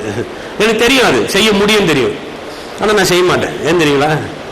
அதனால எனக்கு ஒரு பிரயோஜனமும் கிடையாது. ஒரு பிரயோஜனம் கிடையாது. உங்களுக்கு ஒரு பிரச்சனை இருக்கு, அதை அழிக்கிறது உங்களால முடியும். உங்களுக்கு அதுக்கு திராணி இருக்கலாம், பவர் இருக்கலாம், பணம் இருக்கலாம், எல்லாம் இருக்கலாம். ஆனா அதை நீங்க எடுத்து செஞ்சிடலாம். நான் யாரும் நம்ம காமிச்சலாம், ஒரு க்ஷண பொழுது காமிக்கலாம். ஆனா அதனால எந்த மகிமையும் கிடையாது. ஆனா ஒரு பிரச்சனை உங்களுக்கு வரும்பொழுது நீங்க பழி வாங்க கூடாது. அது உங்களுக்கு கூறியது அல்ல, அது உங்க வேலையும் அல்ல. நீங்க போய் கடவுள் கிட்ட அமைதியா உட்கார்ந்து பாருங்க. உங்களுக்கு விரோதமா வர சத்துருக்கள் எல்லாருக்கும் முன்னாடியும் கர்த்தர் ஒரு பெரிய காரியத்தை செய்றார். எப்படி பழி வாங்குறாருன்னு சொன்னா, அவங்க விரோதமா காரியத்தை செய்ய செய்ய செய்ய கர்த்தர் உங்களுக்கு அப்படியே ஒரு ஸ்டெப்பா ஏத்தின்னு போயினே இருப்பாரு. அவனுக்கு விரோதமா காரியத்தை செய்ய செய்ய நீ அப்படியே மேல ஏறினே போவ. அவன் இன்னும் விரோதமா செய்ய இன்னும் நீ மேல போவ. அவன் இன்னும் விரோதமா செய்ய நீ என்ன பண்ணுவ? இந்த வேலை யார் செய்ய முடியும்? நம்ம என்ன பண்ணுவோம்? அவன் விரோதமா செய்யறானா, நானும் விரோதமா பண்றேன். அவன் எனக்கு எலுமிச்சை மலை வச்சானா, நான் அவனுக்கு பூசணிக்காவே வைக்கிறேன். இது கிறிஸ்துவம் கிடையாது, அது முட்டாள்தனமான வேலை. அது ஹல்லேலூயா. சொல்லுங்க, எனக்காக பழி வாங்கி. எப்படி பழி வாங்குறாரா? எப்படி பழி வாங்குறாரா? என்னை உயர்த்தி அவனை பழி வாங்குறாரு. அதான் பழி வாங்குறது. தெரியுமா உங்களுக்கு? இவன் நாசமா போவான் நினைச்சானே, இவன் எப்படா வானலாவே கொள்ளையறான். அதான் பழி வாங்குறது. எதுவுமே விசுவாசிக்கிறீங்க? நீ யோசிச்சு பாருங்களேன். நம்ம கெட்டு குட்டி சேரான்னு நினைக்கிறவங்க முன்னாடி நம்மளை உயர்த்தினா அவனுக்கு எப்படி இருக்கும் நீங்க நினைக்கிறீங்க? நீங்களே கொஞ்சம் யோசிச்சு பாருங்க. அவனை அழிக்கிறது ஒரு பெரிய வேலையா, நம்மளை உயர்த்துறது ஒரு பெரிய வேலையா? அதனாலதான் பிசாசு அமைதியா வராரு. என்ன பிரச்சனை வேணா கொண்டு வா, என்ன பிரச்சனை வேணா கொண்டு வா, நீ என்ன பிரச்சனை வேணா கொண்டு வா, என்ன காரியத்தை வேணா கொண்டு வா, எவ்வளவு காரியத்தை வேணா கொண்டு வா, நீ என்ன வேணா செய். ஆனா நான் செய்யறது என்ன தெரியுமா? அவனை உயர்த்தினே இருக்க வரணும். நீ அப்படியே வெக்கப்பட்டுனே பிசாசு அப்படியே ஜனங்களை கொண்டு வரலாம். பிசாசு 1000 காரியங்களை கொண்டு வரலாம், படிச்சொட்டுல கொண்டு வரலாம், நம்ம மேல என்ன வேணாலும் கொண்டு வரலாம். அவன் கொண்டு வர கர்த்தர் என்ன பண்ணினே இருக்கிறாரு? உயர்த்தி உயர்த்தி அவன் வயிறு எறிகிற அளவுக்கு பண்ணிடுவாரு கர்த்தர். பக்கத்துல பார்த்து சொல்லுங்க, பிசாசு வயிறு எறிய போறான். நல்லா சொல்லுங்க, உங்களை பார்த்து பிசாசு வயிறு எறிய போறான். எதுவும் விசுவாசிக்கிறீங்க? அப்ப சோதனை பெருசா, நன்மை வரும்ன்றது பெருசா? அப்ப நன்மை வரும் எதிர்பார்க்கலாமா? பார்க்கலாம் வேணாம், தைரியமா பார்க்கலாம். நன்மை வரும் எதிர்பார்க்கணும், சந்தோஷமா எதிர்பார்க்கணும், சோர்ந்து போக கூடாது. அப்படியே கண்ணி சீர்தான் அப்படின்னா வரக்கூடாது. தும்பல்லையும் சாம்பல்லையும் நான் கடும் ஒரு அம்மா நினைச்சு பாருவேன். அம்மா சொல்லணும், நான் ரொம்ப துக்கமா இருந்தேன்னா நான் என்ன பண்ணுவேன் பார்த்தீங்கன்னா, உள்ளர வந்து கோணி பையை கட்டின்னு மேல ட்ரெஸ் போடுவேன். ஆமா, ரொம்ப பயங்கரமான அறிவு அது. ஒரு நாள் கூப்பிட்டு சொன்ன, நீ கோணி பையை கட்டினாலும் சரி, நீ கோணி பை 2 கோணி பையா கட்டினாலும் சரி, உன் பிரச்சனை மாறப்படுது இல்லை. பிரச்சனை மாறுறது எது தெரியுமா? அவர் நிர்வாணமா தொங்கனா இருப்பாரு, அதுதான் மாத்துவோம் பிரச்சனை. எத்தனை பேர் விசுவாசிக்கிறீங்க? அதுதான் மகிமை. அதனாலதான் அவ்வளவு தைரியமா சொல்றேன், நன்மை வரும். சொல்லுங்க, நன்மை வரும். தைரியமா சொல்லுங்க, நன்மை வரும். ஹல்லேலூயா. விசுவாசிக்கிறீங்களா? பக்கத்துல போச்சு, நிச்சயமா வரும். வேதம் ரொம்ப அருமையான ஒரு காரியம். நிறைய வேதத்தை படிங்க, நேரத்தை செலவிடுங்க. கடவுள் சமூகத்தில் தனிமையா போய் உட்காருங்க. உங்களை விடுவிச்ச தேவனை எண்ணி பாருங்க. உங்களை விடுவிச்ச தேவனை தவிர உங்க வாழ்க்கையில் எதுக்குமே பிரியாட்டி கொடுக்காதீங்க. தேவ அன்புக்கு முதலிடம் கொடுங்க. நான் சொல்றேன் பாருங்க, உங்க கண்ணீர் அந்த சனப்பொழுதே, உங்க கண்ணு தண்ணி பூமியில விழுறதுக்குள்ளவே உங்க வாழ்க்கையை கர்த்தர் மாத்தி போட்டுருவாரு. விசுவாசிக்கிறீங்களா? நம்ம நினைப்போம் பாருங்களா, முடியுமாயா, முடியுமா, ஆகுமா? கர்த்தர் சொல்றாரு ஏசாயா தீர்க்கதரிசன புத்தகத்துல, 1 மூமெண்ட். ESV அப்படியே சொல்லுது, English easy translation, standard translation version இப்படியே சொல்லுது பாருங்க. One moment I build nation. One moment, ஒரு நொடியில ஒரு தேசத்தை உருவாக்குன்றார் கர்த்தர். அவ்வளவு பெரிய ஆள் பாருங்க கர்த்தர். ஒரு நொடி, அப்போ உங்க கண்ணுன்னு ஒரு தண்ணி கீழே விழுது, அந்த நேரம் கூட இருக்காது, அதுக்குள்ள கர்த்தர் உங்க வாழ்க்கையை மாற்றி போட்டுருவார். அதனாலதான் கர்த்தரை நிறைய விசுவாசிக்கணும். ஏமே வாசிக்கணும். அவங்க ரோமர் 12ஆம் அதிகாரம், ரோமர் 12:14-21 வாசிக்கிறேன்.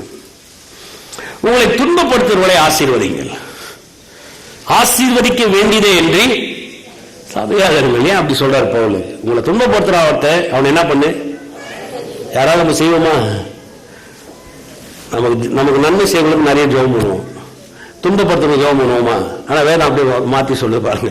உன்னை துன்பப்படுத்துறதுக்கு நீ ஜெபம் பண்ணு, அவனை வந்து ஆசீர்வதியா. ஆசீர்வதிக்கணும் தெரியுமா? அப்பதான் அவன் வெற்றியை காண முடியும். எதுவும் விசுவாசிக்கிறீங்க? அவன் போயிட்டானா அப்புறம் நீங்க உயர்ந்தானா? நீங்க உயரலாம். எனக்கு கொஞ்சம் சொல்லுங்க பாருங்க. உங்களை உயர்த்துறதுக்கு ஒரு ஆள் வேணும். உங்களை பார்த்து உங்களை உயர்த்துற ஒரு தேவன் இருக்கிறான்னு பார்க்கறதுக்கு ஒரு ஆள் வேணுங்க. அதுக்காக சொல்றாரு பவுல் பாருங்க எவ்வளவு அருமையா. உன்னை துன்பப்படுத்துவதை ஆசீர்வதிங்க. உங்களை துன்பப்படுத்துறதுக்கு ஒரு நாள் கை விரோதமா தூக்கிறாதீங்க. உங்களை துன்பப்படுத்துவதை ஆசீர்வதிங்க.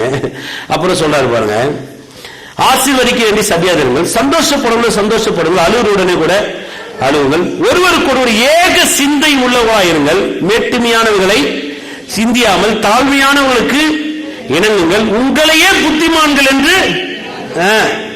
பக்கத்துல பார்த்து சொல்லுங்க, நீங்க ரொம்ப புத்திசாலின்னு நினைக்காதீங்க. நல்லா சொல்லுங்க, பரவாயில்ல, ரொம்ப புத்திசாலியா நினைக்காதீங்க. நிறைய பேர் நம்ம அந்த புத்தி இருப்பாங்க. நான் பயங்கர ஸ்மார்ட், என் பையனுக்கு ஒண்ணுமே தெரியாது, ஆனா பயங்கர பில்டப்பா பேசிட்டு இருப்பான். யூ நோ தட் கேலக்சி எப்படி இருக்கு தெரியுமான்னு இவர் அப்படியே போயிட்டு வந்த மாதிரி பேசிட்டு இருப்பாரு என்கிட்ட. ஆனா ஒண்ணும் தெரியாது. சில காரியங்கள்ல நீங்க நினைக்கிறீங்களா எனக்கு எல்லாம் தெரியும் ஒருத்தவங்கிட்ட சொன்னானா நீங்க அப்பயே தெரிஞ்சீங்க அவனுக்கு ஒண்ணுமே தெரியாது. புத்திமான் என்னாதீங்க, எல்லாத்தையும் ஹேண்டில் பண்ணிடுவேன் நினைக்காதீங்க, எல்லாத்தையும் மாத்திடுவேன் நினைக்காதீங்க. அவ்வளவு அருமையா சொல்றாரு பாருங்க, ஒருவர் ஏக சிந்தை உள்ளவர்கள், மேட்டுமையானவர்களை. மேட்டுமையான என்ன? ரொம்ப பெருசா வச்சுக்க, நான் பண்ணிடுவேன், நான் செஞ்சிருவேன், இது வந்து அதெல்லாம் தூக்கி ஓரவே அப்படிலாம் பண்ணாத. மேட்டுமையான ஒரு சிந்திக்காத, உங்களையே புத்திமான்கள் என்று என்னாத பயங்கர ஸ்மார்ட் நினைச்சிடாத, எல்லாத்தையும் நான் செஞ்சிருவேன், என்ன மாதிரி ஒரு ஆள் இல்லைன்னு நினைச்சிடாத, அதெல்லாம் தூக்கி ஓரவே. ஏன் சொல்றான்னு சொல்றேன் பாருங்க, ஒருவனுக்கு தீமைக்கு தீமை செய்யாதீர்கள், எல்லா மனுஷருக்கும் முன்பாகவும் யோக்கியமானவர்களை செய்ய நாடுங்கள், கூடுமானால் உங்களால் ஆன மட்டும் எல்லா மனுஷனோட சமாதானமாய் இருங்கள். பிரியமானவர்களே, பழி வாங்குதல் எனக்குரியது, நானே பதில் செய்வேன் என்று கர்த்தர். நீ ரொம்ப ஸ்மார்ட் நினைச்சு நீ எல்லாத்தையும் பண்ணிடுவேன் நினைக்காது, நான் பதில் கொடுத்துருவேன் நினைக்காது, இருந்து வெளியில வந்து நினைக்காது, அதெல்லாம் உன்னால முடியாது. பவுல் அப்படியே சொல்லாரு பாருங்க, நீ அமைதியாரு. ஒரு தீமை நடக்குதா, அந்த தீமைக்கு தீமை செய்யாத. ஒரு பிரச்சனைக்கு போய் உடனே இன்னொரு அதை எதிர்த்து நிக்கணும்னு நினைக்காத, அதுக்கு அப்படியே ஆப்போசிட்டா போய் ஃபைட் பண்ணணும்னு நினைக்காத. தீமைக்கு தீமை செய்யாதிருங்கள். சொல்லுங்க, தீமைக்கு தீமை செய்யாதிருங்கள். என பவுல் சொன்னார் பாருங்க, பிரியமானவர்களே, பழி வாங்குவது எனக்குரியது, நானே பதில் செய்வேன் என்று கர்த்தர் சொல்லுகிறார். அந்த மாதிரி வார்த்தை பாருங்க, நான் பதில் கொடுக்குறேன். உன் பிரச்சனை என்னன்னா இருக்கட்டும், அது நீ எந்த ரியாக்ஷனும் காமிக்காது. நீ என் சமூகத்துக்கு வா, அதான் உன் வேலையை. நீ என்னோடு வந்து உட்காரு, நீ உன் நேரத்தை, உன் எண்ணத்தை, ஆவியும் ஆத்மாவும் சரித்து என்கிட்ட கொடு. நீ என்னோட உட்காரு, என்னோட நீ என்ன மாத்திர நீ பாரு. நீ எந்த விதமான குறுக்கு புத்தியை உள்ள வச்சுக்காத. அதை எப்படி செய்யலாம், இது எப்படி ஆகலாம், அதுக்கு எப்படி பண்ணலாம் அப்படின்னா நீங்க போகும்போது உங்க சோதனையில நீங்க தோற்றுவீங்க. உங்க சோதனை நீங்க ஜெயிக்க முடியாது, நீங்க ஒரே முன்னுக்கு போக முடியாது, நீங்க பதில பெற்றுக்கொள்ள முடியாது. ஒரு சோதனை வருதா, எல்லாத்தையும் க்ளோஸ் பண்ணுங்க, எதையும் யோசிக்காத, தீமைக்கு தீமை யோசிக்காத. அவன் கெட்டது பண்ணாரு, நீ கெட்டது பண்ணாத, எதையுமே யோசிக்க, கர்த்தரிடம் போய் அமைதியா உட்காரு. ஏன்னா கர்த்தர் சொன்னாரு, பழி வாங்குவது எனக்குரியது, நான் தான் பதில் செய்வேன். எந்த மாதிரி விசுவாசிக்கிறீங்க? நம்ம அப்படியே ஆப்போசிட்டா இருக்கும் பாருங்க. அவருக்கு தான் தெரியுமா, எனக்கும் தெரியும். குடும்பம் நாரி போயிடும், நானும் பாத்துக்கிறேன். ஒன்னும் இதெல்லாம் எடுத்தீங்கன்னா இதெல்லாம் பிசாசு உள்ள நுழைஞ்சிடும், அப்படியே குடும்பத்தை அப்படியே சின்னமனம் ஆக்கிடும். ஒரு குடும்பத்தில் பிரச்சனை நடக்குதா, என்ன பண்ணும் சொல்லுங்க, என்ன பண்ணும்? எங்க அம்மா கிட்ட சொல்லி பாக்குறேன், சூப்பரா கருத்தாந்தீங்க. மாமியார் வார்த்தம், ஐயோ முடிஞ்சு போச்சு, எல்லாம் வாரி வச்சு குடும்பத்தோட போட்டு போயிடுவாங்க. எங்க அண்ணன் கிட்ட சொல்றேன், சூப்பர், இன்னும் ரொம்ப ரொம்ப நல்லது, அதுக்கு ரவுடியை கூப்பிட்டு உள்ள விட்டுடலாம். பாத்துறீங்களா நீங்க? இல்ல மாமா ஒருத்தர் மிலிட்டரியில் இருக்கிறாரு, அவனு தான் இவன் பயப்படுவான். அந்த சரக்கு சார்னா கோட்டர் சாப்பிட்டு மல்லாந்து வேறு. பதில் என்ன சொல்லுங்க? நீங்க பதில் யார்கிட்ட தேடுறீங்க? யாருக்கிட்ட பதில் தரீங்க? உங்க வீட்டுல ஒரு பிரச்சனை மாமியார் கிட்ட, உங்க வீட்டுல ஒரு பிரச்சனை மச்சான் கிட்ட, உங்க சொந்தக்காரர்கிட்ட, பெரியம்மா கிட்ட, பெரியப்பா கிட்ட, இவங்ககிட்ட போய் உங்க பிரச்சனை நீங்க பேசுவீங்க. இவங்கள உங்களுக்கு பதில் கொண்டு வந்து தர முடியும். இதுதான் பதில். இவங்களால பதில் செய்ய முடியும் நீங்க நினைக்கிறீங்களா? தீமைக்கு தீமை செய்ய போறீங்களா? ஒரு முரட்டாட்டத்துக்கு இன்னொரு முரட்டாட்டத்தை காமிக்க போறீங்களா? ஒரு எதிர்ப்புக்கு இன்னொரு எதிர்ப்பு காமிக்க போறீங்களா? பதில் எங்க இருக்கு சொல்லுங்க? பதில் எங்க இருக்கு? தேவனுக்கு நான் பதில் செய்வேன் சொல்லுங்க. கர்த்தர் பதில் செய்வார். அப்ப நான் என்னுடைய வேலை என்ன? என்னுடைய வேலை ஒண்ணே ஒண்ணுதான். என் பதிலுக்காக யாரையும் நான் தேடி போவதில்லை. என் பதிலுக்காக யாரையும் நான் கூப்பிட போவதில்லை. என் பதில் என் தேவனா இருக்கிறார். நான் போய் என் தேவனிடத்துல உட்கார்றேன்.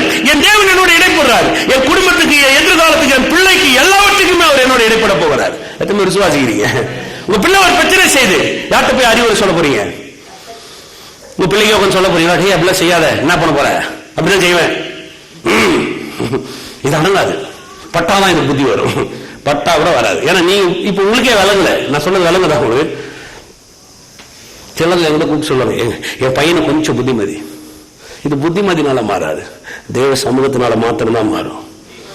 எந்த மாதிரி விசுவாசிக்கிறீங்க? ஒவ்வொருத்தரும் சொல்றேன், உங்க பிரச்சனை என்கிட்ட ஒரு நாள் ஷேர் பண்ணீங்கன்னா என்ன பண்ணீங்கன்னா அதுக்காக முயற்சியில் எடுக்கிறது கிடையாது. ஆண்டுகிட்ட போய் உட்காந்து அப்படியே சொல்லுவாங்க. நீங்க பாத்துங்க, நீங்க பதில் செய்ய வல்லவரா இருக்கிறீங்க.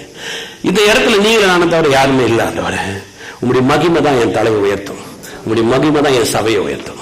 உன் மகிமை தான் என் சபை மக்களை உயர்த்தும். இதுதான் எனக்கு தெரியும். நான் என்ன பண்ண முடியும் சொல்லுங்க? ஒவ்வொரு பிரச்சனையும் எடுத்து நீ என்ன பண்ணலாம்? உங்க தம்பி லோன் கட்டுறாரு, இவனுக்கு ஏதாவது செக்யூரிட்டி ரெடி பண்ணலாமா? ஐயோ இந்த அம்மா வீட்டில் நம்ம அவன் கணவன் பிரச்சனை கிடையாது, அவனை போய் அச்சு கை காலை வச்சிடலாமா? உடனே அந்த அம்மா சந்தோஷமா இருக்கும். பாஸ்டர் என்ன செய்யுங்களேன், நான் வேணா உங்களுக்கு ஆஃபரிங் எக்ஸ்ட்ரா கொடுக்குறேன். உண்மையிலேயே என் பிள்ளைக்கு நீங்க என்ன பண்ணுங்க, கொஞ்சம் மிரட்டுவீங்க. இப்படி போன நீ நரகத்துக்கு போயிடுவ, அவன் என்ன அனுப்பிச்சிருவான். நீங்க நாங்க என்ன நடக்குது, நான் ஒன்னு அனுப்பிச்சு காமிக்கிறேன் பாருங்க. நான் சொல்றது யாரு பதில் இதுக்கெல்லாம் சொல்லுங்க? யாருக்கு பதில்? கர்த்தர் சொல்றாரு, பிரியமானவர்களே, பிரியமானவர்களே, பழி வாங்குறது எனக்குரியது, பதில் செய்வனா நீ என்கிட்ட வா. நீ எந்த பிரச்சனை உன் வாழ்க்கையில் என்ன அழுத்தம் என்ன போராட்டம் இருக்கட்டும், நான் சொல்றேன் அந்த கால வேலையில உங்க இறுதி அப்படியே நொறுங்கி சுக்குடுவரா இருக்கா, அப்படியே பதிலே வராது பாஸ்டர், அப்படியே ஒண்ணுமே இல்லை. நான் சொல்றேன் பாருங்க, ஒரே மூமெண்ட் அவர் சமூகத்தோட உட்காருங்க, அப்படியே எதுவுமே பேசாதீங்க. உங்க வாழ்க்கையை அப்படியே தலையில மாத்தி காமிச்சிருவார் கர்த்தர். அது மாதிரி விசுவாசிக்கிறீங்க? அப்படியே பிசாசு ஓட ஓட அடிப்பாரு. யாருக்கிட்ட வேலை செய்யுது, எந்த வீட்டுல யார் குடும்பத்துல வேலை செய்யற, என் சமூகத்துல வா. ஏமே எத்தனை பேர் விசுவாசிக்கிறீங்க? கர்த்தர் நல்லவர். ஏமே அதுக்கப்புறம் சொல்றாரு, அன்றியும் உன் சத்துரு பசியா இருந்தாலும் அவனுக்கு போஜனம் கொடு, அவனை சாக விட்டுறாத, அவன் செத்தே போக கூடாது. அவன் உன் சத்துரு பசியா இருந்தால் அவன் நல்ல ஹெல்த்தியா வச்சு பூஸ்ட் கீஸ்ட் கலக்கி விடணும். ஹெல்த்தியா இருக்கணும். நான் உயர்றது நீ பார்த்தே ஆகணும். நீ உளிக்காது உட்காருங்க. ரொம்ப சிக்காயிட்டானா செலவானாலும் பரவாயில்ல, ஹாஸ்பிட்டல கொண்டு போய் ட்ரிப் ஏற்றி கொண்டு வந்து உட்காருங்க. நீ பார்க்காம சாகவே கூடாது. நீ நான் வெற்றி அடைந்த யார் வேணாலும் பார்க்கலாம், பிரச்சனை இல்லை. ஆனா என் எதிரி பார்த்தே ஆகணும். எத்தனை பேர் விசுவாசிக்கிறீங்க? பசியா இருந்தாலும் உடனே பண்ணு, போஜனம் கொடு, ஊட்டியே விடு. நான் சொல்றேன் உங்களுக்கு, உன் சத்துரு பசியா இருந்தாலும் நீங்கள் அவனுக்கு ஊட்டி விடுங்கள். இது என்னுடைய பைபிள். இது ஏமே விட்டக்கூடாது. அதுக்கப்புறம் சொல்றாரு பாருங்க, தாகம் வந்தால் அவனுக்கு நல்ல பெப்சி வாங்கி கொடு. நீ இப்படி செய்வதனால் அக்னி தலை அவன் தலையின் மேல், நீ தீமையினாலே வெல்லப்படாமல் தீமையை நன்மையினால வெல்ல. எத்தனை விசுவாசிக்கிறீங்க? தீமையை நன்மையினால வெல்ல. நன்மை எது சொல்லுங்க? நன்மை எதுங்க? கர்த்தர் யாரு? நல்லவர். கர்த்தர் எப்படிப்பட்டவர்? நன்மையை. உன் வாழ்க்கையில் 1000 பிரச்சனை இருக்கு, 1000 தீமை இருக்கு உன் வாழ்க்கையில. இது எப்படி ஜெயிக்க போறீங்க? தீமையினால வெல்ல போறீங்களா? பல்லுக்கு பல்லு, கண்ணுக்கு கண்ணு போய் நிக்க போறீங்களா? சண்டை போட போறீங்களா? உங்க பிரச்சனைக்கு எதிர்த்து நிக்க போறீங்களா? உங்க பிரச்சனை எதிர்த்து நிக்கிறதுக்கு ஆளை தேட போறீங்களா? பதில போக போறீங்களா? தீமை எப்படி வெல்ல போறீங்க? தீமையினாலே வெல்லாமல் தீமையை நன்மையினாலே வெல்லு. நன்மை கர்த்தர் சமூகம் தான் நன்மை. எத்தனை பேர் விசுவாசிக்கிறீங்க? கர்த்தர் சமூகத்துக்கு வரும்போது நிறைய நன்மைகள் நீங்க பார்க்கலாம். எத்தனை பேர் விசுவாசிக்கிறீங்க? என்னிடத்தில் வருகிற யாரும் நான் புறம்பே, என்னிடத்தில் வருகிற ஒரு நாளும் பசியாயிரான், என்னிடத்தில் வருகிற ஒரு நாளும் தாகமாய். உன் பிரச்சனைக்கு பதில்னா வா. உன் பசி என்ன? உன் ஆவியா, உன் ஆத்மாவா, உன் மனசா, உன் வாழ்க்கையா, என்ன வளர்த்த உன் பசி? அதுக்கு பதில் யாரு? நான்.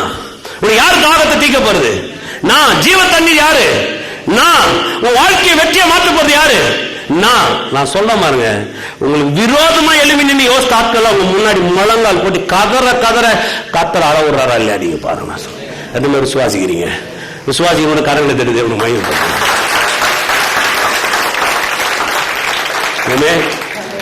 கர்த்தர் நல்லவர். எந்த மாதிரி விசுவாசிக்கிறீங்க? அப்ப நன்மை வருமா? சொல்லுங்க. சீக்கிரமா வரும். சொல்லுங்க. சீக்கிரமா வரும். சில நேரத்தில் நம்ம யோசிப்போம், நடக்குமா? நன்மை நடக்குமா? இதுவும் நடக்கலையே. இல்லைங்க, இயேசு வராரு பாருங்க. பெதஸ்தா குளத்துக்கிட்ட வராரு. 38 வருஷம் உட்காந்துருக்குறாங்க. யோசிச்சு பாருங்க. 38 வருஷம் குளத்துக்கிட்டே உட்காந்துருக்கான். பெற்றவங்க இல்லை, கல்யாணம் ஆகல, உற்றார் உறவினர் இல்லை, யாருமே இல்லை. அவனுக்கு 38 வருஷம் எங்க இருக்கிறான்?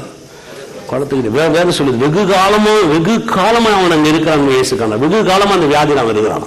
38 வருஷங்க. இயேசு நேரம் வந்து என்ன சொன்னாரு? நான் அவனை சுகமாக்குவேன், எல்லாத்தையும் விட்டுட்டு முன்னாடி வரியா? எனக்காக ரத்த சாட்சியம் மறிப்பியா?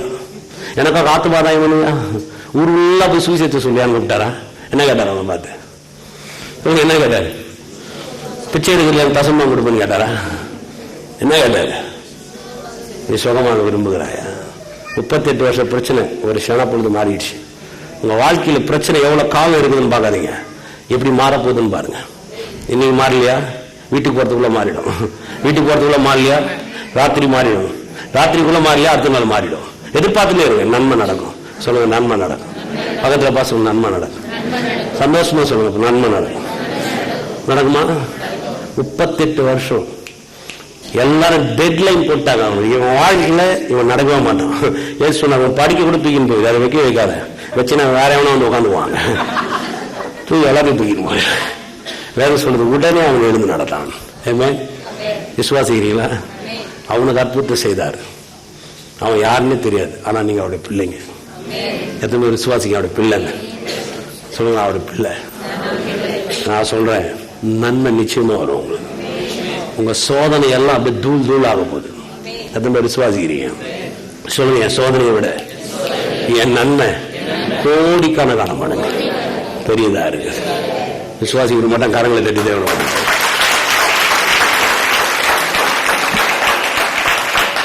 ஹல்லேலூயா. சோதனை பெருசா நன்மை பெருசா? நல்லா சொல்லுங்க. சோதனை பெருசா நன்மை பெருசா? கரங்களை உயர்த்தி, நன்மையான எந்த ஒரு ஈவும், பூர்ணமான எந்த ஒரு வரமும் ஜோதியின் பிதாவிடத்துல உண்டாகி எனக்காகவே இறங்கி வருகிறது. அதான் கர்த்தர். கரங்களுக்கு மொழி. ஹல்லேலூயா, ஹல்லேலூயா, ஹல்லேலூயா, ஹல்லேலூயா. ஓ நன்றி, நன்றி. ஹல்லேலூயா. எல்லா கரங்களை வைத்து வாய்களை சொல்லிருக்கோம் எல்லோரும்.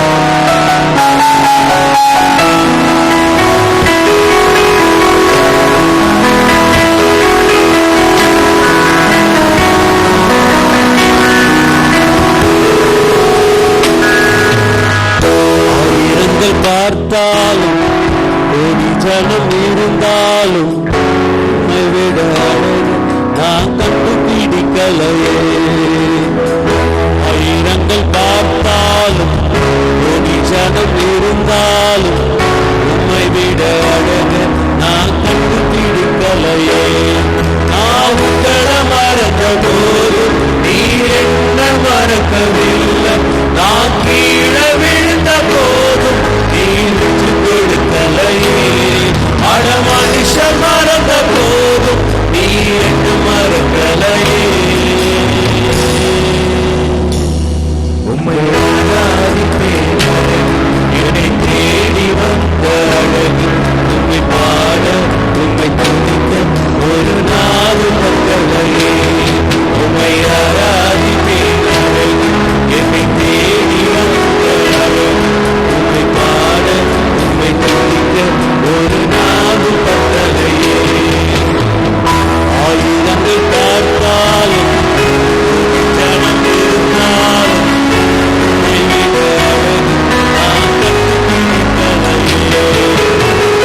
ஆயிரங்கள் பார்த்தாலும் ஒரு ஜனம் இருந்தாலும் உம்மை விட அழகு நான் கண்டுபிடிக்க சங்கடம் மறந்த போதும் நீர் என்ன மறக்கவில்லை.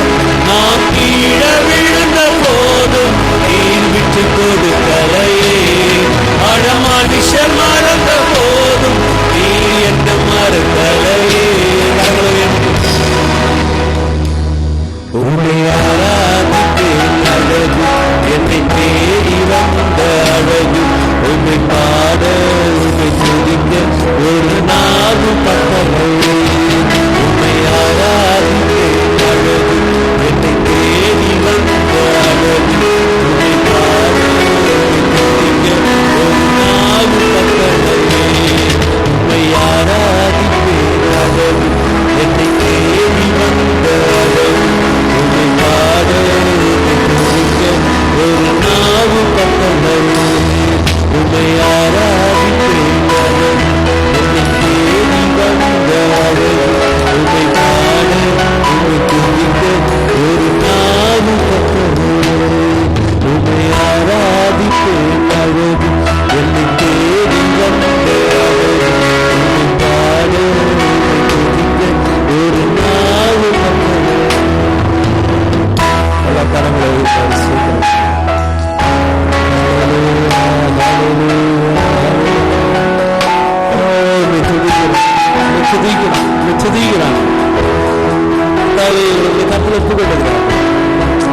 நீங்களுக்கு பதிலா இருக்கு, பதில் ஆடா இருக்கு. துதிக்கிறோம் எத்தனையோ வேலை சேர்ந்து போயிருக்கிறோம். எத்தனையோ வேலையில பதில் கிடைக்காம தவிர்ச்சிருக்கிறோம். எத்தனையோ முறை பிசாசு கொண்டு இருக்கிற சோதனையில அமிழ்ந்து போயிருக்கிறோம். எத்தனையோ நாள் தத்தளிச்சிருக்கிறாங்க ராஜா.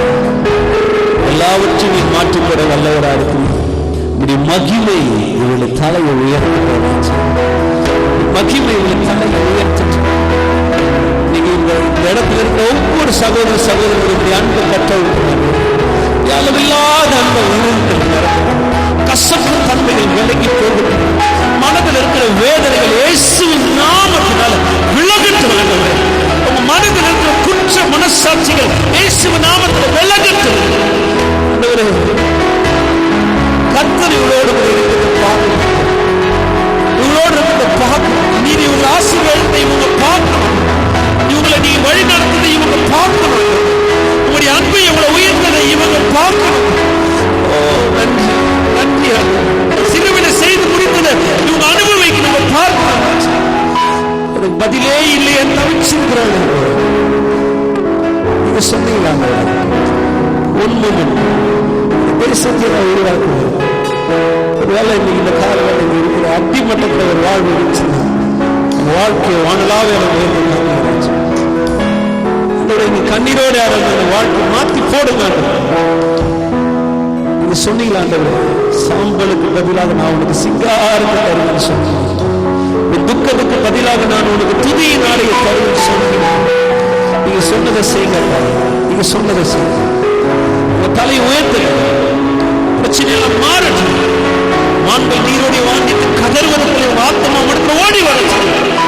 ஓ பரிசுத்த ஆவியானவரே, தட்டி எழுப்புங்க. இப்படி சமூகத்தின் வல்லமையும் சமூகத்தின் மேன்மையும் ருசி பார்க்கிறார். அது ஆகாதது ஒன்றும் இல்லை நோக்கி பார்க்கிறோம். செய்வதை நன்றி செலுத்தும். நன்றி நன்றி ராஜா. உம்மை ஆராதிப்பேன் அழகு, என்னை தேடி வந்த அழகு. உம்மை பாட உம்மை துதிக்க ஒரு நாவு கட்டளையே. உம்மை ஆராதிப்பேன், என்னை தேடி வந்த அழகு. உம்மை பாட உம்மை துதிக்க ஒரு நாவு கட்டளையே. உம்மை ஆராதிப்பேன், என்னை தேடி வந்த அழகு. உம்மை பாட உம்மை துதிக்க ஒரு நாவு கட்டளையே. உம்மை ஆராதிப்பேன், என்னை தேடி வந்த அழகு.